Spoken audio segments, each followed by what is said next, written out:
I never thought my own family would become my biggest threat.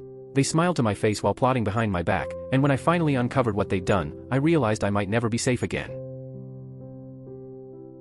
I should have known something was off from the very beginning. It started at this so-called family dinner. I tried to keep it light, you know? I said with a smile, man, I can't wait for our summer vacation. And my dad, he bursts out laughing, this fake, rehearsed laugh that echoed across the table. Then he dropped it, that's only for family, without you. And the worst part? Everyone else joined in. Loud laughter. My brother even clapped his hands like it was some comedy special.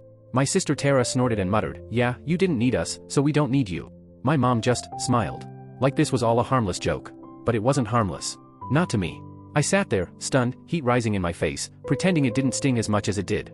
I just nodded, quietly got up, and left the bottle of wine I brought sitting untouched on the table. Nobody stopped me. Nobody even said goodbye. 5 days later, I found out that humiliation was just step one. That afternoon, my phone buzzed with a fraud alert.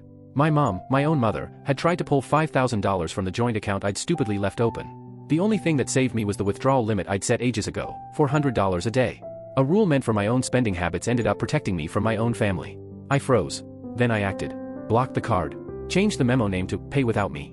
And that's when the chaos really started. Within an hour, my phone lit up like a slot machine. WhatsApp buzzing nonstop. Mom claimed it was all a misunderstanding. Dad told me I was being dramatic. Matt said I needed to stop playing the victim. Tara?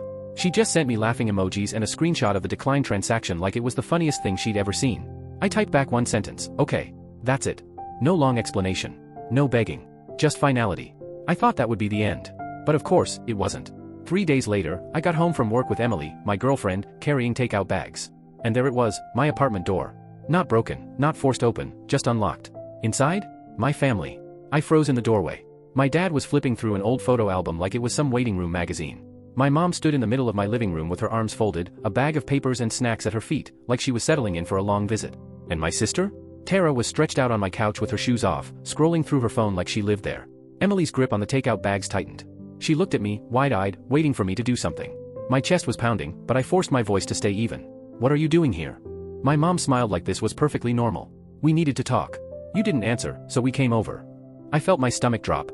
I wasn't answering because you tried to steal $5 grand from me. She waved it off with this dismissive flick of her hand. It was for the holidays. You're still part of this family, whether you like it or not. Emily stayed at the doorway, frozen, her unease radiating behind me. And the worst part? They didn't even acknowledge she was there. Then my dad chimed in. His voice low, disappointed. You've been different since you started dating her. Selfish. Like we're just a burden now. And Tara, she laughed softly, not even looking up from her phone. He's always been a flake. Colorado just proved it. I stood there in my own apartment, food bags still dangling in Emily's hands, realizing this wasn't a family anymore.